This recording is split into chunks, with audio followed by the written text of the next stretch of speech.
hillbilly, talentless show, Nation of Conversation, where we don't get things quite right, but we are always on the dot, on the dime, on the hour, every hour. Good evening. Good to see you. Happy Big Friday. I am the Stamp Stories, aka Val Venus Stunt Double. Joining with me today is Hater Supreme. The other thing below that I can't pronounce. What does that say? Hola, Vato. Okay, cool. And also joining with me is the handicap match specialist himself, Jay Miller. Good evening, sir. Good evening. Right, we will keep this short and sweet because we're a little bit behind. But Penta, he has finally made his debut. I'm going to go first. It caught my attention. I knew nothing about the person beforehand. It was obviously WWE's, as they say, worst kept secret. But nonetheless, the presentation, the music, just it felt right. Before I go into the question for both of you, Jay Miller, have you got any thoughts that you want to get off your chest about this quickly? Nothing amazing. I'm lying. So, like yourself, I didn't know much about Penta at all. I've seen clips and bits after the fact of the debut.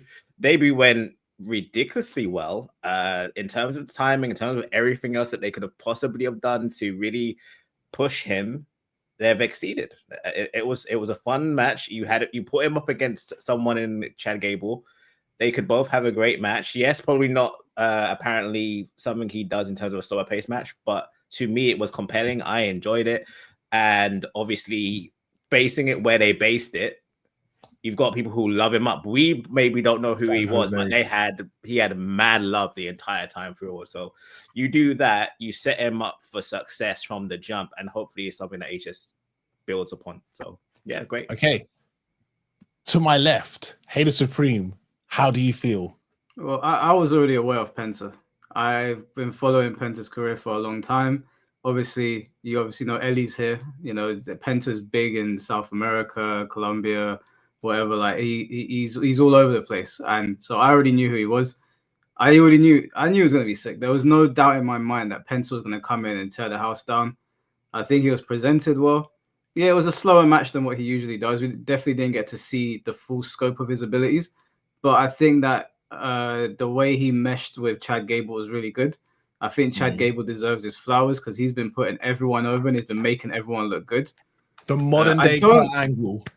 I don't like the Kurt Angle thing. Like I'm not into it. Like even his theme song is like a redone version of Kurt Angle's, and I'm like, Chad Gable is a good talent. He's not ever gonna fill Kurt Angle's shoes going down this road. You can go down the All-American road, but it's too close to home for me. I don't like that portion of Chad Gable, but the wrestler and what he brings to the table in terms of mic skills, yeah, he's very good. Did you feel the same way when they called Bray Wyatt the modern day Undertaker? I didn't see the point. I didn't see the point of doing that in the first place. Just have Bray Wyatt be Bray Wyatt.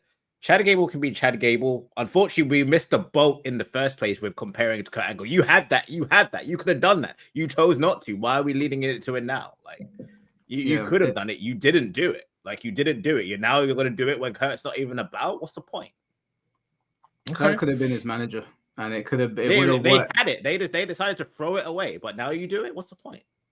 Yeah. If I had to guess, man, maybe because certain people were still involved in the company at the time and decided to step on it. And now that is a bit more freedom. All right, let's kind of lean this way. Yeah, I guess. I do. I don't think it's the worst thing. I do need to call this out. There's a lot of hack wrestling reporters that were saying that people were upset with Penta taking a long time in the ring, and that turned out to be complete bullshit. Agreed. They do this all the time. Bogus reports that drum up like anger between the wrestling communities. I was reading it and I was like, why would they be angry if they finished the show half an hour earlier than planned and they don't have to fit a schedule like they did on TV? What sense does that make? So yeah, Penta L reporters. Not only that, but you had a really strong segment. Like, yeah, you could probably argue it went long if you really want to throw fire for no reason. At the same time, one, it wasn't 3 hours, which is a big deal. Because we all thought, it's going to be 3 hours like continuously. Then it was justifiably longer than usual. It was a great first match, probably the match of the night for me personally, which is saying a good amount to be fair. And then on top of that, it's like, this is a big moment. We don't know when Penta will get that level of like, yo, listen, that's that going to was lead me to my great. question. So We'll see. Let's call it for what it is. It's engagement farming by these talentless reporters, talentless hicks. And I'm saying this lightly, like you were just looking for someone to retweet your story, etc. And like I read that and thought, hold on, this is half an hour, like we just repeated, like we just said. If it's half an hour shorter, it's a great presentation, good crowd reaction. And you know the WWE style, slow down. And when you think you've got the right amount of speed, slow down again. So like Mike was saying, that's not normally Penta's speed of wrestling and everything. But the WWE style is, hey, slow down. You don't have to go as quickly as you had through the match. You can tell a bit more of a story here. So that then leads to my question. Other than Rey Mysterio, has there been any other luchador within WWF/WWE that has secured the highest pinnacle title possible? Has there been ever any other that comes to mind? And that, for you who's watching this in the background on YouTube, ask yourself that same question as well. Mr. America. Fuck off, man. You just had to go right, there, huh? in all real seriousness, right? In all real seriousness, there is no one. There is no one else. No, there's none. There's none. It's even worse knowing who's behind this the fucking mask that he's got to say that. I'm like, you know what? I might have to just jump him, man. It's above me now. I might have to just commit to this. Oh my days. No, there's none. I saw Penta come out, and I thought to myself, there's only ever been one champion, Rey Mysterio. And I would welcome WWE if he gets the right push, the right matches, the right presentation, the right, let's control his narrative that way to build him up to that level. Shoot, it's more than enough time. It's more than time to see another luchador at the top of like the ladder, the top of the mountain, if you will. Am I crazy for thinking this? No, I'd put him on the World Heavyweight Championship. I wouldn't put him on the WWE title because I do agree the WWE title is number 1 and the World title is number 2. And I wouldn't just stick him on the WWE title. I'd put him on the World Championship first, see how he does, see if he can hold that. Because admittedly, like as much as I loved Gunther's run as IC champion, his World Heavyweight Championship run has not been that impressive. So I think giving them the B title first and seeing how they do is a good way to go. I'm not against Penta being world champion. As far as I'm concerned, he's already earned it. If you've ever watched him in Lucha Underground, his matches are insane. You could give him a broomstick and he'll have a good match with it. So I have no doubt he'll at least win the IC title, the US title. Okay. Jay, any disagreements with what I've just said? I said, I couldn't disagree even if I wanted to because I don't know anything about Penta. From what I've seen, I like what he did. I've only literally seen clips of him wrestling against Io because it got sent to me. But other than that, from what I saw, I enjoyed it. I haven't seen like a highlight reel of what he brings to the table, but I mean, I like what I saw. Fresh eyes on him. Yeah, I like what I saw, so therefore, fair enough. Also, I must say, AEW fumbled the bag once again. I was going to ask him, when's he coming with the highlight, the normal segment? How have they fumbled the bag, sir? Bro, tell us. They fumbled Jade Cargill, who's basically Storm in real life. They fumbled Cody Rhodes, who went on to main event 2 WrestleManias. They fumbled Penta. And what was the other fumble? There was another big fumble. I can't remember what it was. I know it was William Regal. They had William Regal in the back. He's now back at WWE. It's only a matter of time. It's only a matter of time before they fumble Kenny Omega as well. That's a really big one. I don't know about that one because he's still tight with them, no? Like in terms of he works behind them, he's more than just a wrestler with them, no? Is that not true? So was Cody. Cody helped found the company. I'll give you that one. I'll give you that one. That like it's not all right. So when you say that, when you put it that way, I guess stranger and crazier things have happened. So okay, I'll give you that one. I guess we'll just have to see. I won't say it's not.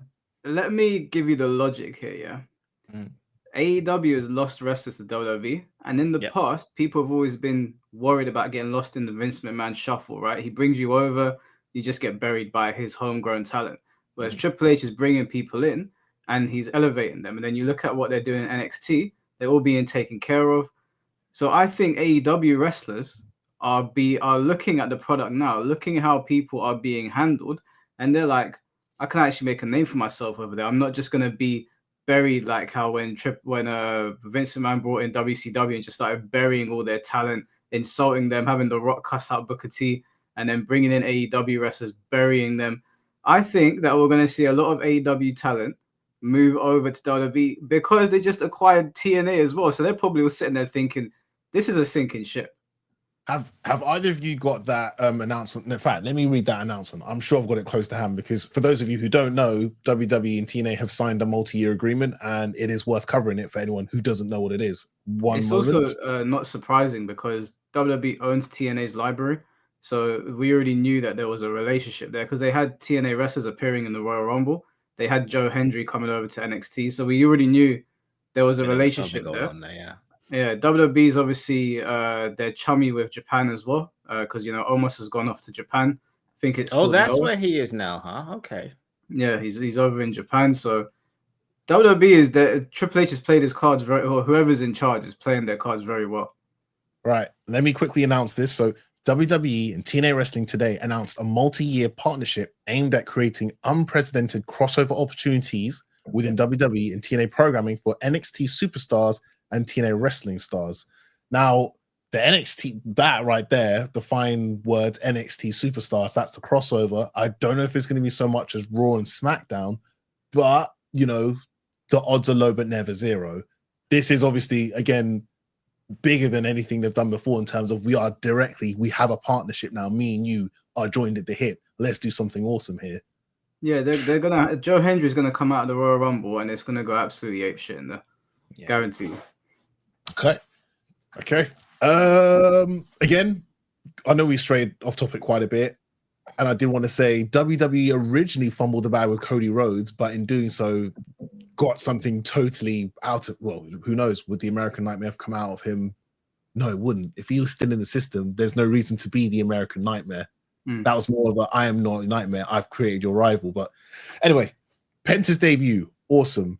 Any other particular things we want to cover with Raw, like before we jump onto one or two other subjects that we briefly mentioned before recording? There is one thing. The Wyatt Six got drafted to SmackDown, so that whole storyline is gone now. And I was like, what? So what's Karrion Kross doing now? Yes, we'll find out. That was an L as far as I was concerned. Yeah, no, that's stupid because I don't see why they would do that. At least close it out. Like, why? Like, because now to me, that not only is it an L, but it's like, okay, so we're doing that entire build. And then now it's not that I would say I care less, but it's like that was their whole thing. And then now they're just gonna do the same thing on SmackDown now? What's gonna happen? It's stupid, but whatever. I think the only way to go about it on SmackDown is to have them, because they're all about family, right? Yeah. So have them go after people that maybe sold their families out or sold their friends out, because Kevin Owens kind of has a point with Cody, selling him out for the bloodline. Maybe they start messing with Cody a little bit, gives Cody something else to do as well in the lead up to Mania, because there's going to be a bit of filler now before Mania, so maybe they could do that. But the problem with that is that Cody's going to come out on top, so you're going to have to bury the Wyatt Six. So I don't know. It's probably not the best idea to put them against them, and then not only that, they don't really seem to be interested in titles and stuff. So I don't know. Or they're going to do something stupid like apparently turn on Kevin, which is like, again, Kevin is actually kind of right, honestly. But it's like, whatever. How would you two feel about Wyatt Six crossing paths with the Bloodline since it's SmackDown now? No, personally, but that's me. No, personally, because it only ends one way. I don't feel like it propels them at all, if I'm honest. Yeah, you're not going to bury the Bloodline, and it's just going to hurt the Wyatt Six. I don't know how you book them. I don't understand how they're going to book them effectively. I'm really not sure why they got drafted at this particular time. Hopefully there's something cooking, but... Do you two remember how the Shield versus the Wyatt family were booked? Yeah, but that was organic, and neither of them, at that point, they'd both taken L's, and it was like, okay, cool, but they're trying to build up the Wyatt family now, and the Bloodline are too powerful, and they're too self-involved. If the Wyatt Six come in and beat them, I don't think it does much for the Wyatt Six, and it certainly doesn't do anything for the Bloodline, so... I don't know. I think they'll go down that route of Wyatt Six actually beating them either. Yeah, I don't think they will. All their chips are on the Samoan dynasty. Pretty much. Okay. Right. Anything else you want to cover or bring up? Well, again, congratulations to Lyra for winning the inaugural Intercontinental Championship. I hope it is. Yeah, I predicted that. I thought that would be where they go, and I think it's a good decision, honestly. Fan of both, to be fair. The match was good. It was it was shorter than I thought it would be, but it was basically Crash TV in a good sense. I enjoyed it. It was a good match. Good first. Interested to see where they take it. Okay. I was actually in favor of Dakota Kai winning. To be honest with you, I've enjoyed what she's done. I wasn't a fan of her at all at the beginning. I was like, I saw Asuka, Kairi Sane, and Io, and then Dakota Kai. And I was like, she seems kind of out of place. And not like on a racial thing, but kind of on a racial thing. It feels like you had, you're not supposed to say not, but then say no, it is. but like, kind of. You stepped on like, the point right there. Nah. It felt like you had like female Kai and Ty there, and then Dakota Kai was there, and I was like, but she won me over. Like, and I thought that bump she took was horrible. The one she took off the from ring the apron to the floor straight. That was disgusting. Like that would suck the wind out. I've taken a bump like that by mistake in my house, like landing in that position. So I know what that feels like. Not probably much worse for her. So yeah, it was all right. Like I'm not sold on the other girl yet, but we'll see in it. We'll see I like her. I like her. I think she's cool. Okay. Yep. Wait, have you got something about Raw you want to talk about? Other than Damien and Finn. That's the last thing, I guess. I guess there's not much to talk about with Damien. I'm just happy that when Finn got put on the stretcher, that Damien went out there to beat him up. Because I was like, if they end it here, that's going to hurt Damien's aura. That's going to hurt Finn. He needs to go out there. The crowd will get behind it. I like how they were listening to the crowd as well. The crowd were like, we want tables. They looked at the tables. He put in for a table. They wanted more tables. He put in for a table. It was a good match. Good spots. Yeah, I enjoyed it a lawful lot, actually. I like to think that's the end of it now. But I mean, should there be a but? I think that should be at the end of it. No, I think it's done. I think we're going into like Elimination Chamber, Royal Rumble season. There's going to be new rivalries and people crossing paths. So, okay, right. Before we hit record, Halo Supreme asked, "Hey, about that Jey Uso news, etc., etc." And I was like, "Dude, that ain't really." This is people discovering something that they didn't know was happening behind the scenes, but my man hadn't done anything wrong. And then Jay Miller goes, "What are you talking about? I have no idea what you're talking about."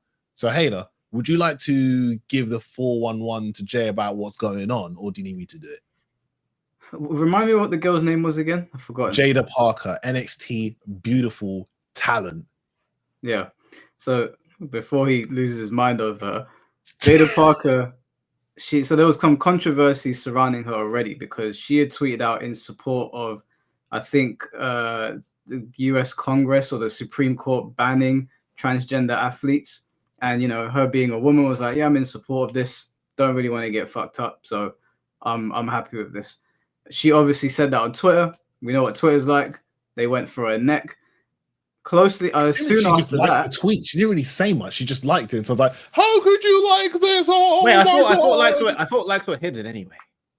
No, she did leave a comment. She was like, "Oh, I'm in support of this." She clarified for somebody as well. I think she retweeted, and obviously it says that so and so has retweeted. Fair. And she was in support of it. Completely understand. She's a woman. You know, I know girls that do boxing. They're also like, yeah, don't really want to get into that situation. I want to get my lights knocked out. So it was funny to me that soon after that, allegations started dropping that she's sleeping with Jey Uso behind the scenes. And I was like, what's happened here is people on Twitter got very upset that somebody expressed their opinion, a perfectly valid opinion, and then started digging on her. And I was like, if this isn't true, Jey Uso is married. This is really not a good Wait, look. are you sure it's Jay? I thought it was Jimmy who's married. Or was Jay as well? Jimmy's married to Trinity, but I swear Jay's in a relationship. I think so. But okay, real talk. Okay, so we said there was controversy. It's literally a controversy just Jada Parker and Jay apparently possibly together. Is that it? All right, so let me fill you in. He is. He's married to Casey Travis. Some other person, basically. Yeah, someone else. Yeah, that's right. Okay, so there was an X video showing Grayson Waller and someone else drinking from a shoe, like Australian, whatever they do. I don't know, man. I'm not gonna, you know what? I was about to disrespect their tradition, but I figured, you know what, that's not gonna go down well, so I'm gonna skip past that. In the background is what is believed to be Jada. In fact, it would have been really helpful if you had the video now to put on the side here, but I haven't got it on my bookmarks anymore. It's fine, but it's okay. It looks like someone that could be Jada is rubbing on the leg of someone else that's interpreted to be Jey Uso. The reason it's believed to be that is we can only really see the tights of the woman or leggings or whatever they are, and there's a picture of Jada with those same tights or leggings or whatever they are, and they saw in the background what looked like Jey Uso, you know, his very distinctive hairstyle and whatnot. So people were putting, this must be them two sleeping together, etc., etc. So is that it? Is that the controversy? Sincerely, that's the controversy, and it's obviously it's not a good thing because he's got a wife. So yeah. Like if that's not, to me personally. I don't care. Like, it's not even wrestling at this point. It's just people being people and trying to air laundry and all this. Not mark. I don't care. That's not newsworthy. That's not anything to me. I don't care. Like, it's whatever. And let the record show, we don't know for 100% sure ourselves if that is both of them. Again, these were two people in the background, and they were looking at clues and pointing out it must be this person because of this, and it must be this person because of that. So again, Jada said this. Everyone's on a war mission to try and, you know, cancel Jada or such, and then we found this about you. We don't like you, etc. It's not reaching, man. It's so dumb. It's so dumb. This is so dumb, and I didn't need to hear about it. Basically, I'll be honest. Like, it's so. It's one of those things where I saw it and I was like, okay, it's not that if they were cheating, it's not that I'm agreeing with it, but it's one of those things. It's just none of my business. It's none of my business, man. Like, I'm not trying to put all these fires out. I'm just trying to have a drink at the bar and go home. Like, I really don't care what people are doing in their personal lives. And then on top of that, you don't have anything strong to go on. It's just, from what you're telling me, it's literally based on the fact that she has an opinion that people don't like, is what I'm hearing. Yeah, that's what it started with. So to me, this wasn't her screaming down everyone's ears, you must like this, or it's just, hey, this is what I believe, or this is my opinion. I'm not going to discuss anything like that, because one, it definitely outright goes beyond wrestling. It's just us talking about our opinions into the universe, which I'm fine to do with, but considering that I care about wrestling at this particular time, I'm gonna keep it about that. If we want to go there at some point in future, sure, but here's not that time. I know a certain someone who's not hesitant to go down that route, right? No, it's not even that I'm hesitant. Right. It's not even that I'm hesitant. It's just more like, this is not about wrestling at all at this point. This is just other bullshit to me. Like, this is just like, if we want to talk about this, we can, but this is clearly not about wrestling anymore. This is just bullshit upon bullshit. And okay, I don't like your opinion, so I want to start attacking you for bullshit. And I don't care if it's actually truthful or not. I just want to attack you. That's what this is. I'm so bored of that kind of crap. Like, it's unfortunately it's wrestling in the sense that it's the IWC once again doing what the IWC does. Yeah. It's typical bullshit, and I'm not here for it. I'm not a part of it. One thing I will say about it is, I hope it doesn't affect Jey Uso's push, because his push is, I want him to surprise everyone and beat Gunther at Saturday Night's main event. I don't see that happening. I don't see that happening personally. I also don't see it affecting his push in the slightest. He has done things in which both of them got done for, etc. Nothing ain't happened to them. So do we really think, unless he does something drastically, sincerely bad, that he's going to get tanked? Nah, he's fine. Yeah. No, you're right. And also, you've got other people who did other stupid things and got exposed for it and blah, blah, blah. I.e. Rollins, and nothing happened to him. It's minor. It's just, as long as you don't do anything ridiculously offensive, you're good to go. Yeah. Especially if you're in that spot. Right. I think we've covered the main highlights of Raw. The noise made by the IWC, the talentless reporters. Is there anything else pressing on your mind, gentlemen, that you wish to express? We've even hit our quota of one AEW slander per episode. We've hit the quota. We are good. We've got the green light. The producers in the back, they're like, yeah, you're good, man. Take it home. Is there anything else that's pressing on your mind you wish to address before we call it a night for this episode anyway? No, I actually think we're okay. About Raw, about random things that we're talking about and just expressing ourselves on. No, I think we're okay. We're good. Okay, Hater Supreme. Yeah, I think we're good. I think we spoke about Jericho's TNT title match last time, right? No. No, we did not. We didn't. Okay, well, I mean, be closing. Producers thoughts. are telling. Again, I'm getting live feed from the producers. They said you're gonna have to get it twice. We can save this for another episode. They said we good, Closing but if you want to thoughts. go in, Closing thoughts is as much as I love Jericho, as much as he's done great things, I think it's time to pack it to up. hang it up. That match was, when he appeared on the True Geordie podcast and he said, "I hate it when fans say botch, and I want to punch you in the face when you say that." I'm sorry, man. If that was not a botch fest, I don't know what was. That was hard to watch as somebody that's grown up loving Chris Jericho matches. It's time to pack it up, bro. Even Undertaker had to pack it up at some point. We'll leave on that. That's the AEW effect. Fine. With that being said, gentlemen, thank you for joining me. Again, people, if you're not already, leave us any thoughts you wish to leave, subscribe, like, etc. The usual YouTube jargon that people throw at you, and we're throwing it too. There will be more consistency of this uploads, smaller episodes, but more meaningful topics. Keep an eye out for King J's wrap-ups in regards to Raw and SmackDown. Some point in the nearest future, 2025, he will be joining us as the fourth person on this illustrious, handsome, black individual panel, the Nation of Conversation. So with that being said, please stay in good health until the next. No, wait, how does it go? Have a good weekend.